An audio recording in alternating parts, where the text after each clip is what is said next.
Now, here in the studio, we have a largely new panel. Boris Johnson's been fired for banging on about his book too much. As I say in my book, Unleashed. Stop it. No. Enough. No. There's absolutely nothing you can do to stop it. There's nothing you can do to stop it. It's a lie. Come on, it's so cheap. Put it away. Well, look, here I mean, not the book, but I mean, here we go. Unfortunately. I'm allowed to plug my book. I'm allowed to plug my book. You don't mind the fact that the person who is standing again for election cannot concede that they lost the last election. That doesn't, in your mind, because it rules it out for William Hague. That's why I raise it, because today he said Trump is a danger because he cannot respect the results of the election. You don't think that? I have a problem with it. I accept that. With him, not just with him. With what he did. And I've said that, however, and, let me just put this to you. The fact is that after January the 6th, disgraceful though those events were, there was the orderly transition of power from one administration to the next under the Constitution. And whatever you say about Donald Trump now, he has been contesting that election, this election, democratically, fighting for every vote that he can get. He still believes he lost last time round. As we speak tonight, it was neither orderly nor peaceful. As we speak tonight, we don't know what the outcome is going to be. No, after the January the 6th events, there was a transition of power on time from one administration to the next. Harris versus Trump, one of the most consequential elections of our age. And I'm going to take you through how the night is going to unfold. Technically, the 160 million Americans registered to vote aren't picking the president directly. They're choosing electors, representatives who in turn choose the president on behalf of their state. It's what is known as the Electoral College. So here is the map of the USA. There it is. And this is the result from 2020. Blue for Joe Biden's Democrats and red, of course, for Donald Trump's Republicans. Now, at first glance, with all that red, you would think this was a win for Trump. But look more closely. Each state has a number. These are the number of electors each gets in the Electoral College. And all those numbers add up and you get your result. Here we go, Biden, Trump. Now, the total number of electors is 538, so it's 270 to win. Get over that line, like Joe Biden did with 306, and you are the president of the USA. That is how the system works. So let's clear the map for 2024. The number of electors is based on a state's population.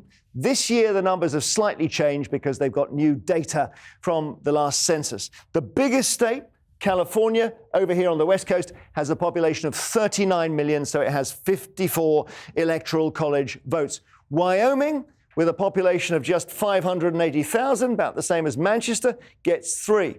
Now, here's the important bit. When it comes to Electoral College votes, the winner takes all. So take Arizona, for example. Crucial swing state, 7 million people, 11 electoral votes. This is the 2020 result for Arizona, and you're going to see this is really, really close, okay? So Biden's number over here, Trump's over here. Look at how close that is. Biden won by just over 10,000, but that gave him all 11 electoral votes. And it would take just half of those people, around 5,000, to switch. There we go. And then Trump wins it by 1 vote, but he gets all 11 again.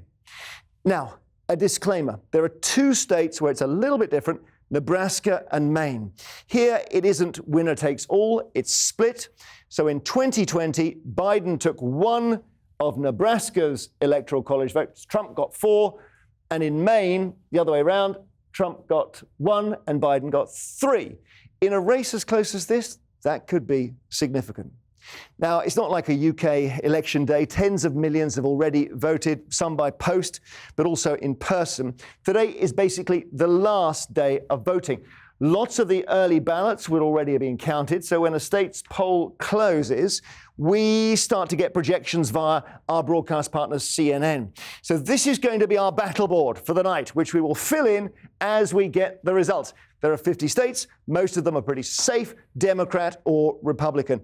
It could all come down to 7 tight races. So Arizona, which we talked about, also Nevada and Georgia over here, North Carolina, Pennsylvania, Wisconsin, Michigan. Those are the 7. That's where the battle for the White House will be won or lost. So, I know you're asking, when will we know how the night is shaping up? Well, at 11 o'clock UK time, the eastern side of Indiana and parts of Kentucky will finish voting. By midnight, 6 states close, including crucial Georgia. Then 1 a.m. you get the rush hour. So you get a huge swathe that stops voting, including the big prize, Pennsylvania, over here, which everyone is talking about. Then at 2 a.m., another big batch, so it's worth staying up for this. The ones to watch here are Michigan, Wisconsin, Arizona as well, which I keep mentioning, all on a knife edge, 36 electoral votes between them. Then at 3, all-important Nevada with their 6 electoral college votes. The rest of mainland America will have closed by 4 a.m. UK time, with Hawaii and Alaska bringing it all to a close by 6 o'clock. So we'll be on 2 hours, and those furthest parts finish up. So through the night, we'll see a lot of data coming through, and we'll keep updating the map with the state of the nation as soon as we get any information. But remember, back to the start, we're looking for that number 270. That's the number of delegates that Harris and Trump need to win the presidency. And in a country of nearly 350 million people, just a few thousand could swing it either way. CNN exit poll details are just coming out, and they're really quite interesting. And not numbers, but in terms of the single biggest issue that people have been voting on. People have been asked, what is the single biggest issue that you voted on? It went in this order. The first biggest issue for voters in the exit poll was the state of America's democracy. The second issue was the economy, and the third issue was abortion. Can I just get your reaction to that, Carol? I mean, that's very telling, isn't it? It makes sense to me. That kind of reflects my politics in that the economy and the state of our democracy are very important, but choice and reproductive freedom is also very important, and particularly for women throughout this country. Republican, Democrat, those labels don't apply anymore. Don't make any sense, because women have a sense of their own empowerment around that issue, and I just think that if it's driving voters to the polls, then that's a good thing. The Dobbs decision was horrendous and terrible. You wore a stab vest in court when you had to testify, didn't you? Were you protected? Oh, a bulletproof vest. A bulletproof vest. Yes. Yeah, sorry, we call it stab vest. A bulletproof vest, of course. I did, and that was given to me by law enforcement officers in Florida, where I lived, because I get tons of crazy threats, you know, but sometimes every now and then one will stand out, and it's not always the most graphic or the most crazy sounding, but there's something about it. Boris Johnson, you're kind of shaking your head, but this is from a man No, not at all. you've described as a friend. And I guess the question is... I wasn't shaking my head at all. I feel... No, I'm saying you're shaking your head I see what you mean, yeah. in sorrow, I'm assuming, in sympathy. Yeah.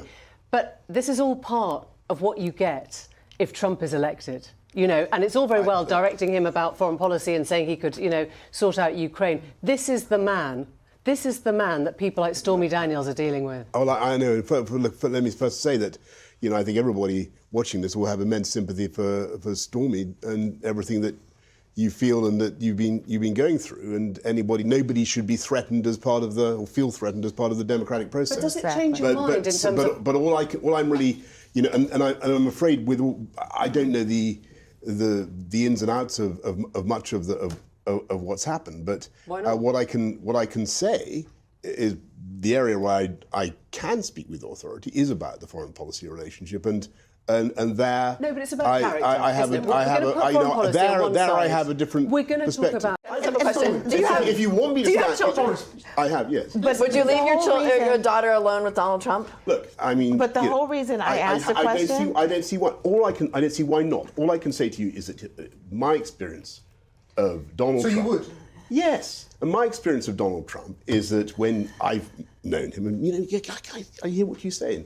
Maybe I'm wrong, but he has been courteous, he has been polite, and He denied an election that he lost. I'm giving What you... does it matter if he's courteous if he can't accept the results of democracy and the American voter? And you know, you've heard several people, including me, say that they think that was a terrible thing to do. Stacey? Well, I mean, here we have an American citizen who has been threatened, who is fearing so much that she's living in a trailer. And so it's the most crucial election there has been in my lifetime. And we have to make sure that he doesn't get in, because he's a monster. He really is. He's crazy. He's insane. He wants to be a dictator.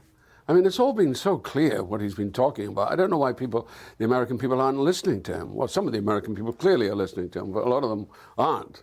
The kind of nonsense that he's been talking over the last... I mean, I think he's lost it, quite frankly. I think he's deeply mentally unstable. And I think he has been for some time. This is not a man who should be the President of the United States. Absolutely not. He's unreliable. He's a convicted felon. I'm horrified, for instance, I'm a lapsed Catholic, and I read today that he's got huge support among Catholic voters, and I find that extraordinary, that Catholic voters would vote for such a man who is, you know, in terms of the Catholic Church, a big sinner, a big, big sinner. So I find it all rather depressing and curiously ridiculous. The question is, who provides the ability to bring us together? The vice president is talking about ending on hope. Not just hope, though, solutions to problems. We have to work together. We will not resolve these problems separated. And I know if my father were here, if my mother were here, they would be talking about that. Do you think she can unite America, though? I mean, because one of the features of this campaign has been neither side's talking to each other, are they? Look, if you're talking about bringing people together, you're talking about putting a Republican in your cabinet, you're talking about representing all America, you have a better shot than somebody telling me, well, I'm not going to deal with you, I'm not going to deal with you. That's not workable. But Martin, why do you think, I mean, if what you're saying is right, if she is the unity candidate, she's the one that's going to kind of preserve the future of America, why is this race so tight? I mean, why is she struggling? I'm perplexed. I mean, we don't know she's struggling. I mean, I should say we don't know what the results are, but the polls suggest they are very, very close. I don't have the answer for that. All I can say is what I know that works. I was with my mom and dad all of my life, and everything that they did, it didn't happen until it happened. When I spoke to you a few months ago, it was the day that Mar-a-Lago was raided by the FBI. It was the beginning of his legal woes. And you said to me, Matt, this is going to help him win the next election. And I thought you were crazy. Yeah, a lot of people thought that. In the sense that his opinion polls have gone up ever since. They have, because it gave him a message. He was fighting to get out of the shadow of January 6th. He had a difficult time explaining to people why he wanted to run again. And then when his legal troubles started, he found a message. And the message was this: look at what they're doing to me. Look how unfair it is. If they can do it to me, they can do it to you. Elect me and I'll make sure that doesn't happen. And he tapped into this anti-establishment part of the American culture that just doesn't trust government all that much. And he's ridden that now here to election day, where he's got a 50-50 chance of being president again. And are you surprised that a convicted felon has a chance of getting into the Oval Office? No, I'm not. The convictions that he's been found guilty of, the criminal convictions, they're a little iffy. I mean, a lot of them are paperwork. One of them is paying legal hush money. So no, if he'd been convicted of a real crime, I think it might be a different story. But I think a lot of folks would just look through this and say, you know what? If his name weren't Donald J. Trump, he would not have been charged with these things. Do you think he owes the New York court a favor? I mean, I've said from the very beginning that I thought if there's one person responsible for putting Donald Trump back in the politics business, it's Alvin Bragg, the district attorney from Manhattan. Okay, and if he loses, why?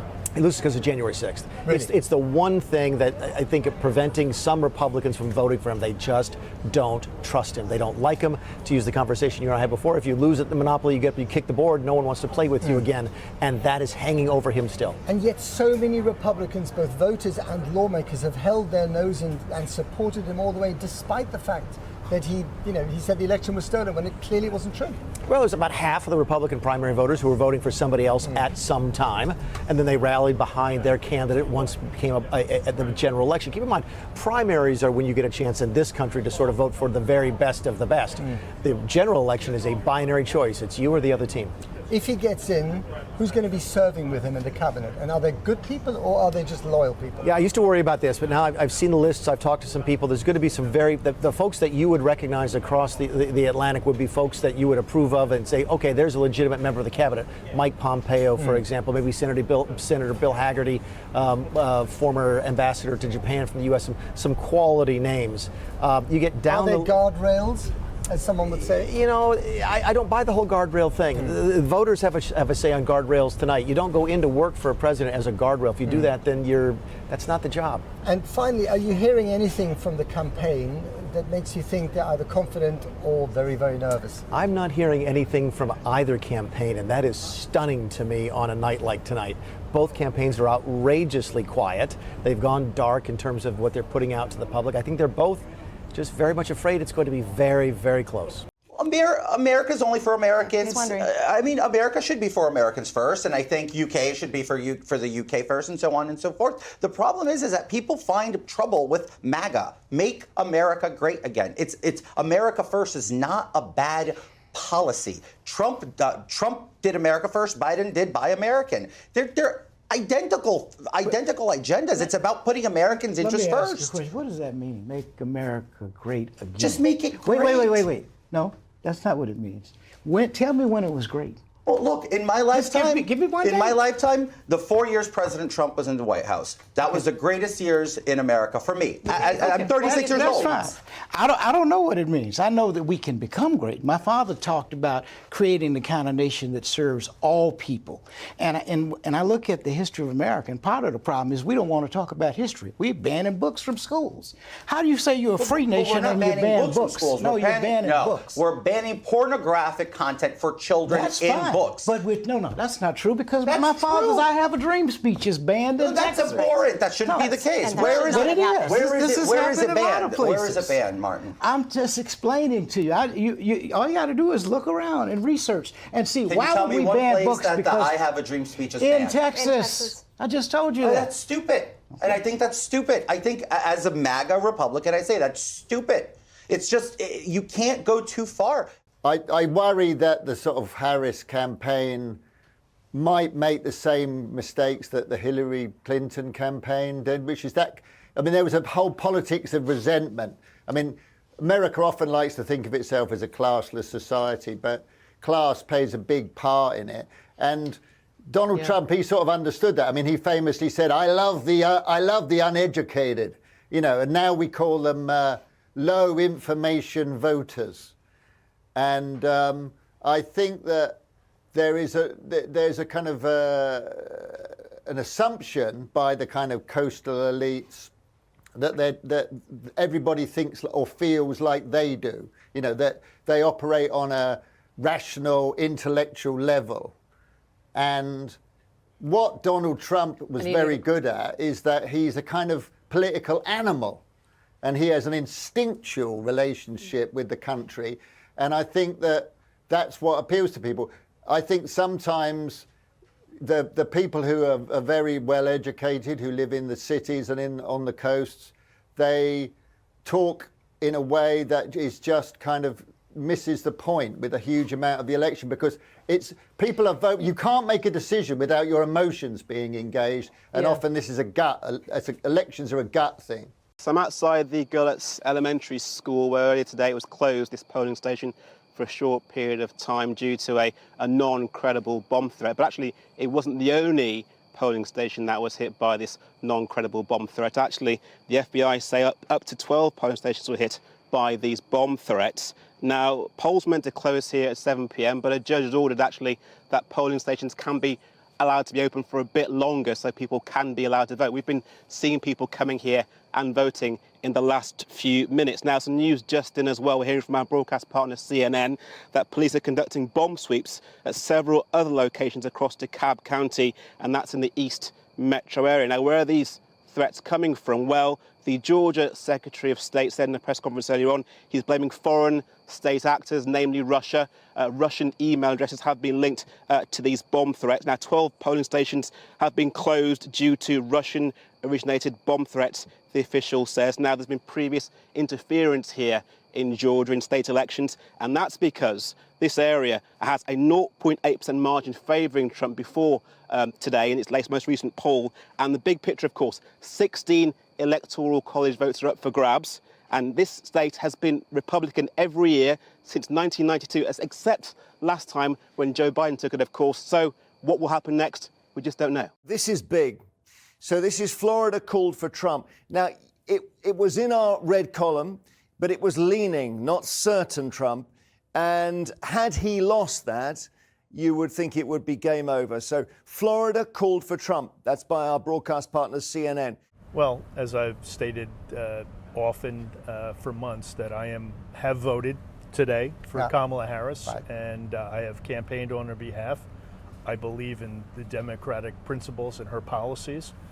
And I think what the Republican Party has turned into, morphed into, is just a very dangerous party, and Donald is the leader of that party. But was there ever a time that you remember of Donald Trump being a nice guy and the good uncle? Oh yeah, I mean Donald is the one who taught me how to play golf. We used to watch TV together. He would take me to movies. We'd play golf dozens of times. But he's also done. Was he kind? There were times he was, sure. There were times he was. There were times he was, but he's also done terrible things to me. But what happened to him then? Why did he become this different Donald Trump, as far as you're concerned? When he started running seriously he had dabbled in it back in 2011, and I remember so clearly at the Correspondents' Dinner back then when Barack Obama really started humiliating Donald. I turned to my wife and I said, Obama awoke in the sleeping giant. Yeah. And that was it. I knew he would run. And he did, and he became a populist, which Donald always has this great ability to make people think he's the common guy. He really isn't. He uses people as pawns. And does he believe the stuff that he says? No. No. He just uses those things to get what he needs, which is power, ultimate power now. The Democratic strategy has seemed to be more trying to get Republicans than to vote for them, more than paying attention to their own traditional base. Sometimes I feel the Democratic Party is intentionally trying to shrink its base. So in many Do you think they've lost the base? Well, I hope not. I mean, the final results are not in, but as you were saying, it's not looking well. Did you vote Kamala Harris? I did vote for Kamala Harris, but I ran on the notion that the Democratic agenda should be an agenda for the working people of the United States. This is why we should have universal health care here, like in every other advanced nation. We should have tuition-free college and tech school. We should have a fair tax system. We should definitely be having a much more sophisticated conversation about justice between Israel and Palestine. We should be talking about ending the drug war. In other words, we were not having the conversation in the Democratic Party that was reading the room of what the American people are going through. American people are hungry. American people are living with constant economic despair. And the political and media elite in this country suppressed the Democratic primary and would not allow a robust conversation about the things I'm discussing. In terms of Gaza, there were many things that Biden and Harris could have done, which they've refused to do. And I'm someone who wants an arms embargo on Israel, right? But I don't expect Kamala Harris to come out for an arms embargo. What I do expect is for her to show some basic empathy, Joe Biden to show some empathy for people who are being killed in the tens of thousands. I would like to see them talk about international law, American law, which isn't being enforced. I've spoken to Arab Americans, Christian friends of mine in Dearborn, Detroit, across Michigan, who say, can't she at least say something? Forget the policy. At least say some form of condemnation of Netanyahu. And we're not asking for ridiculous things here, far left things. Chuck Schumer has called Benjamin Netanyahu an obstacle to peace, the most senior elected Jewish official in the American government, long-standing supporter of Israel. Nancy Pelosi, Christian, signed on earlier this year to a letter saying, let's withhold arms from Israel after they killed the World Central Kitchen staff. So mainstream Democrats, pro-Israel Democrats, have been able to come out and say, this has gone too far. Netanyahu's gone too far. Harris and Biden have not. And I worry that this could hurt her in Michigan. We will find out tonight. The Democrats tell me that they're confident there's enough college-educated white women upset about abortion in the suburbs that they can still win Michigan, even if there is a significant drop in Arab American and Muslim American support for Harris, which there probably will. Wasn't there a sort of a question as to whether she was any different to Joe Biden when it came to Israel and Gaza. And in Joe Biden, you have perhaps the most pro-Israel American president ever. And she was simply unable to distinguish herself, either because she didn't want to or she didn't feel able to. Well, look, let me be pro and con on her. On the one hand, she definitely is better than Biden, but the bar is very low. She has said more stuff about humanitarian aid and about Palestinian suffering than Biden did. And let's see what she does if/when she's president, right? Right now, she's vice president. The job of a vice president is twofold: to cast the deciding vote in the Senate and not die, right? That's the traditional role of the vice president. She doesn't control foreign policy. She couldn't stop arms going even if she wanted to. The issue is, why not nudge and wink that you will be different from Biden? Why go on TV shows and when you're asked, would you do anything different to Joe Biden? She says, no, nothing at all, which is crazy. And that is a real problem for a lot of us who were hoping there would be a new page turn. I'm in Little Havana in Miami, obviously a kind of naturally Republican-leaning district, but you can see the pro-Trump energy is very, very strong here. That apparent big swing towards Donald Trump that Jeremy Vine was talking about on the big map, well, they can feel it here, and people here believe that Donald Trump is going to win by a landslide. You can see the Trump flags over there. I don't know if you can see that one. There's lots of these flags showing that iconic picture of Donald Trump as he was shot and nicked in the ear. Lots of very, very strong Trump supporters here. Trucks and cars going by, beeping their horns. As I say, here in Little Havana, they think he's got it in the bag. I should say I've been speaking to a contact close to the Trump campaign who's at the West Palm Beach gathering, the official Trump watch party, if you like. And they're telling me that the experienced campaign officials over there are a little more cautious. They're not feeling the optimism yet. But people I've been speaking to, even like former big MAGA supporters. I was speaking to one guy that I know quite well, a former big MAGA supporter who now thinks that Donald Trump is a threat to democracy. Even he says you can feel the energy somehow moving towards Donald Trump.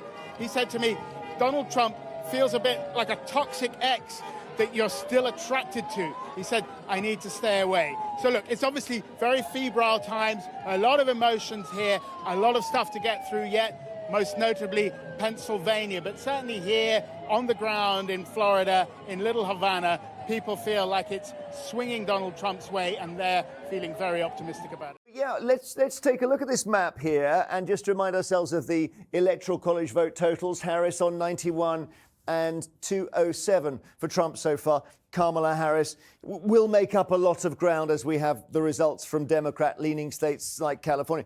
But of course, we're still waiting for the swing states, the likes of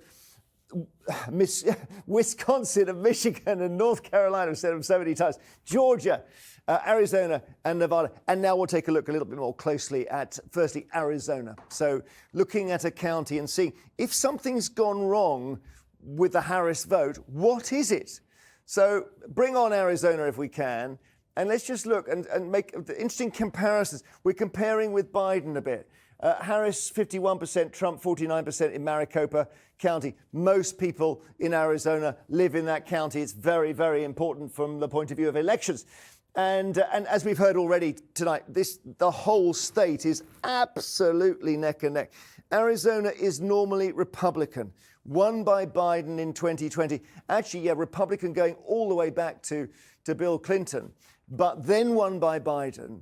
And I suppose the key thing here is if Harris loses Arizona, it again creates this issue for her whereby she's undershooting Joe Biden's performance. And she really wants to be doing better than him. Next, we go to Wisconsin. And let's take another county here. And this is Dane County I'm showing you here. So, figures here. Harris 74%, Trump 25%.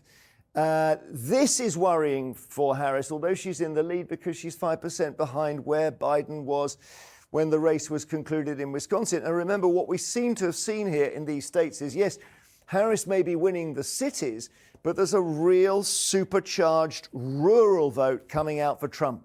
So one more for you, a county in Pennsylvania. My goodness, it'll be exciting when Pennsylvania comes in. We can't wait. Here they are. Here's the county, Lackawanna, and 98% counted here. Biden won here with 54% of the vote. So again, Harris could still win with this. This is not the end of the world for her.